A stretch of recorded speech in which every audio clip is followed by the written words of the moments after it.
Aujourd'hui, c'est la journée du transport durable. Du coup, je me suis dit que je vais vous parler des grèves en France. On est en plein mois de novembre et c'est en général le mois où on en parle. Pourquoi? Parce que les fêtes de Noël approchent. Alors, c'est toujours un bon moyen de pression sur les politiques à ce moment-là de l'année. Mais alors, pourquoi les Français font-ils autant la grève? Et d'ailleurs, on la fait vraiment? Bonjour, je suis Jonathan, professeur de français natif et coach pour tous ceux qui souhaitent gagner en confiance en français. Dans mon podcast, toutes les semaines, vous allez améliorer votre compréhension du français, mais aussi à débloquer votre apprentissage et enfin à mieux comprendre les codes culturels français.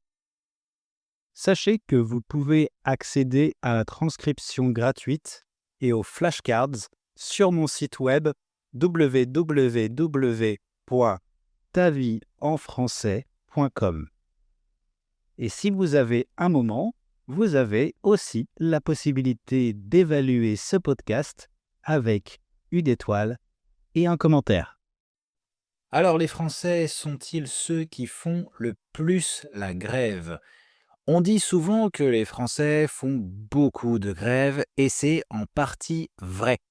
Ils sont parmi ceux qui en font le plus en Europe, mais ce ne sont pas toujours les premiers. D'autres pays, comme la Belgique, ont parfois plus de journées de grève que nous. D'après les chiffres récents, j'ai regardé, la Belgique est le pays d'Europe où il y a le plus de grèves entre 2013 et 2022. Et évidemment, la France arrive juste après. En fait, la France se fait surtout remarquer parce que les grèves y sont souvent très visibles. Par exemple, quand il y a une grève dans les trains ou les écoles, tout le monde le voit et ça gêne beaucoup de monde. En plus, ces grèves sont souvent très médiatisées en France, donc on en entend beaucoup parler, même à l'étranger. Par exemple, en 2010, il y a eu des grèves en France parce que le gouvernement voulait changer le système de retraite. Vous savez, la retraite, c'est quand on arrête de travailler vers 60 ans. C'est d'ailleurs un sujet toujours d'actualité en France. Au début, le gouvernement voulait que les gens partent à la retraite à 62 ans au lieu de 60 ans. Beaucoup de Français n'étaient pas d'accord, surtout ceux qui avaient des métiers difficiles. Ils ont donc fait grève et sont descendus dans la rue pour protester. D'ailleurs, le nom qu'on donne aux personnes qui font grève sont des grévistes. Et plus tard, en 2019 et en 2020, il y a eu une nouvelle réforme des retraites. Cette fois, le gouvernement voulait changer tout le système pour que tout le monde ait le même régime. Ça a inquiété beaucoup de gens car certains allaient perdre des avantages. Et là encore, il y a eu beaucoup de grèves, surtout dans les transports, et ça a duré plusieurs semaines. En 2023, il y a eu une autre grande grève à cause d'un nouveau changement sur les retraites. Le gouvernement voulait faire passer l'âge de départ de 62 à 64 ans. Et beaucoup de Français étaient contre. Pendant plusieurs mois, il y a eu des manifestations un peu partout et des secteurs comme les trains, les bus, les écoles ou même les éboueurs ont été très mobilisés. Un autre mouvement très fort, même si ce n'était pas une grève au sens habituel, c'était celui des Gilets jaunes en 2018. Peut-être vous en avez entendu parler. Il a commencé parce que les gens trouvaient que le prix de l'essence était trop élevé. Puis le mouvement s'est élargi à d'autres sujets comme les salaires, les impôts ou les inégalités. Beaucoup de gens se rassemblaient sur les ronds-points ou dans les rues pour montrer leur colère. Ce n'était pas organisé par des syndicats, mais ça a eu un grand impact dans tout le pays et malheureusement, il y a eu des affrontements assez violents, ce qui était assez inhabituel. Ce type de mouvement représente vraiment la résistance du peuple français de manière générale. Il faut dire aussi que faire grève fait un peu partie de la culture française. Les syndicats sont assez puissants et les gens ont l'habitude de descendre dans la rue pour montrer qu'ils ne sont pas d'accord. Ce n'est pas forcément qu'ils aiment faire grève, mais plutôt qu'ils pensent que c'est un bon moyen de se faire entendre. Mais alors, pourquoi on dit que les Français font toujours grève? En fait, les Français ont l'habitude de se mobiliser quand ils ne sont pas d'accord avec une décision, surtout si cela touche leur travail, leur salaire ou leurs droits. Cette manière de protester existe depuis plus d'un siècle. L'idée de faire grève a en fait commencé à se développer au XIXe siècle, au moment de la révolution industrielle, quand beaucoup de gens ont commencé à travailler dans les usines. À cette époque, les conditions étaient dures, les salaires bas et les journées très longues. Les ouvriers n'avaient presque aucun droit, alors ils ont commencé à s'organiser pour demander des changements. C'était risqué, car faire grève était interdit au départ. Mais petit à petit, les choses ont changé. En 1864, c'est-à-dire il y a plus de 150 ans, le droit de grève a été reconnu, puis 20 ans après, en 1884, les syndicats ont été autorisés. Ces deux étapes ont été très importantes. Elles ont permis aux travailleurs de se regrouper pour défendre leurs intérêts. Depuis, les syndicats ont souvent joué un rôle central dans les grèves. Au XXe siècle, il y a eu plusieurs grands mouvements qui ont marqué l'histoire. Par exemple, en 1936, pendant le Front populaire, les ouvriers ont obtenu des droits importants comme les congés payés, c'est-à-dire les vacances payées, et la semaine de 40 heures. Plus tard, en 1968, une énorme grève a secoué tout le pays, avec des millions de personnes qui ont arrêté de travailler. Ce mouvement-là est connu aujourd'hui comme Mai 68. Ces moments-là ont donc renforcé l'idée que la grève pouvait vraiment faire bouger les choses. Et depuis, les grèves sont restées un moyen utilisé régulièrement, surtout quand les gens ont l'impression qu'on ne les écoute pas autrement.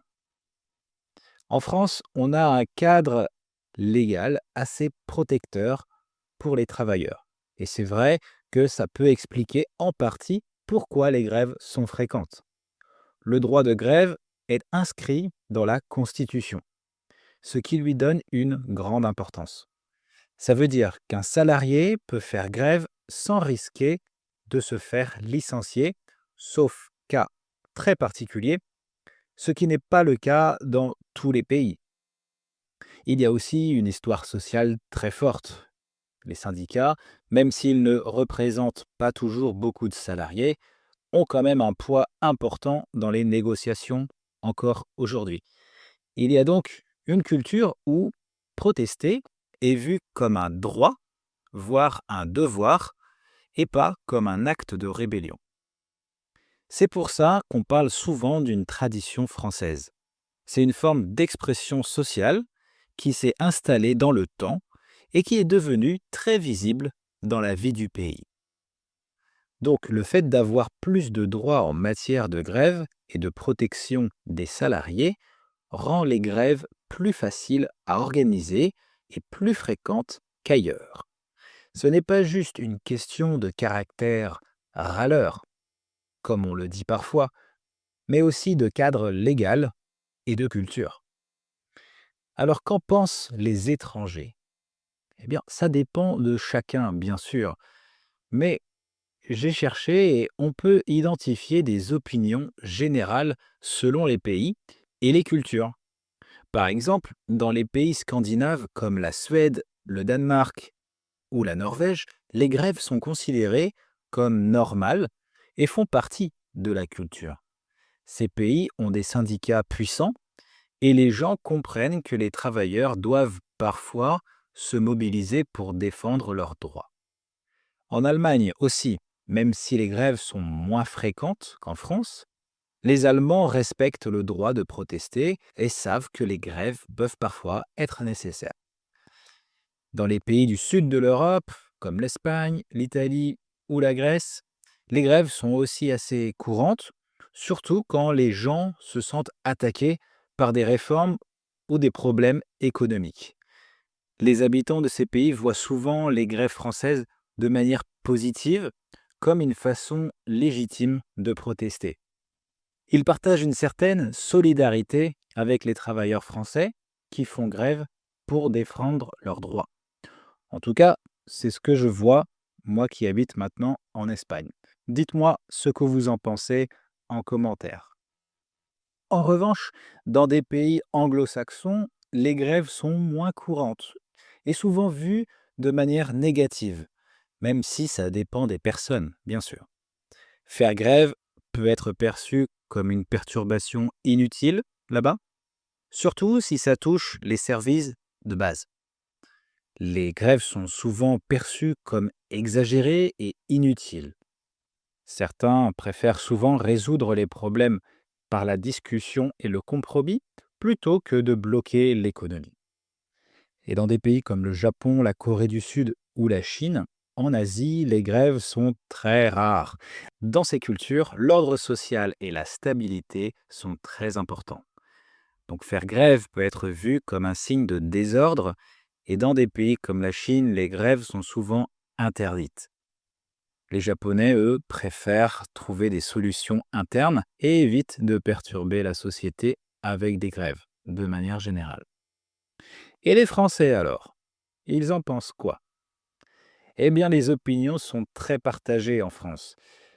En 2023, j'ai lu une enquête qui a révélé que 56% des Français soutiennent les grèves contre la réforme des retraites proposée par le gouvernement. En plus, 59% des personnes qui ont répondu soutiennent l'idée de paralyser le pays pour protester contre cette réforme. Environ 64% des personnes interrogées soutiennent globalement le mouvement de protestation.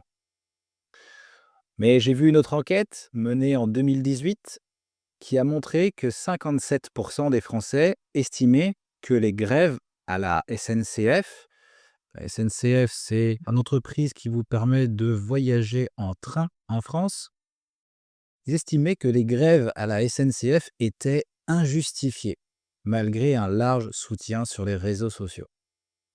Alors certains Français voient la grève comme quelque chose de normal, c'est un moyen d'expression, un droit et même parfois un acte nécessaire pour se faire entendre.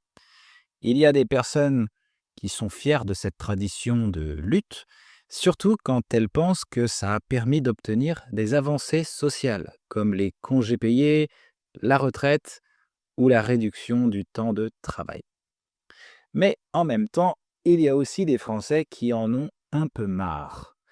Par exemple, quand les grèves touchent les transports ou les écoles. Là, ça complique la vie quotidienne. Et certains se demandent si c'est toujours utile ou efficace. Il peut y avoir un sentiment de fatigue chez certains, ou d'agacement même, surtout quand les grèves durent longtemps et reviennent souvent. Quand il y a une grève en France, les personnes qui en subissent les conséquences font souvent face à des difficultés, mais elles trouvent des moyens pour s'adapter. En général, les grèves en France durent assez longtemps. Donc oui, il faut s'adapter. Il est possible de s'organiser à l'avance. Dans les transports publics et dans la fonction publique, les grèves sont souvent annoncées plusieurs jours, voire une semaine à l'avance. Alors beaucoup d'entre elles modifient leur trajet. Par exemple, si les transports en commun sont perturbés, elles peuvent changer leurs horaires pour éviter les heures de pointe ou essayer de se déplacer autrement, comme en voiture, en vélo ou avec des trottinettes électriques, si c'est possible. Le transport reste néanmoins compliqué car tout le monde fait la même chose. Certains préfèrent aussi utiliser des services comme Uber, par exemple, ou encore le covoiturage pour contourner les problèmes de transport public. Le covoiturage, c'est une pratique qui consiste à partager un trajet en voiture entre plusieurs personnes qui ne font pas nécessairement partie de la même famille ou du même cercle d'amis. Mais en période de grève, le télétravail devient aussi une solution pour ceux qui ne peuvent pas se rendre au bureau. Les entreprises essayent d'être plus flexibles de manière générale. Les grèves étant fréquentes en France, il y a une certaine flexibilité et une solidarité entre les membres d'une équipe pour s'organiser. Si possible, les entreprises permettent parfois à leurs employés de travailler de chez eux ou d'aménager leurs horaires pour faciliter les choses. Mais bon, encore une fois, ça dépend des entreprises, hein. Et vous en pensez quoi des Français qui font grève? Pour ou contre? N'hésitez pas à me répondre, ça sera intéressant de lire vos commentaires. J'espère que l'épisode vous a permis d'apprendre des choses sur la culture française. Si vous avez aimé, n'hésitez pas à le partager, ça me fera très plaisir. Et puis, vous le savez, vous pouvez utiliser la transcription gratuite et les flashcards. Ici, il y avait beaucoup de dates. Alors, avec les numéros, je sais que c'est plus facile en lisant. Donc, pour écouter le podcast, n'hésitez pas la transcription. Vous avez toujours du vocabulaire à apprendre et en plus, vous améliorez aussi de cette manière votre écoute chaque mercredi. Donc, pour avoir la transcription et les flashcards gratuites, je vous rappelle mon site web www.taviedenfrançais.com. Et si vous souhaitez parler de sujets de société et de culture française tout en améliorant votre français, n'hésitez pas à me contacter. Vous êtes toujours bienvenu pour assister à mes cours personnalisés. Je vous rappelle que vous avez le droit à un appel gratuit avec moi pour apprendre à me connaître. Pour ça, je vous laisse le lien dans la bio. Je vous remercie sincèrement de m'avoir écouté encore une fois jusqu'à la fin. Et comme d'habitude, pour terminer, n'oubliez pas, il y a toujours du positif dans le travail, surtout quand on change. À la semaine prochaine, les amis. Ciao.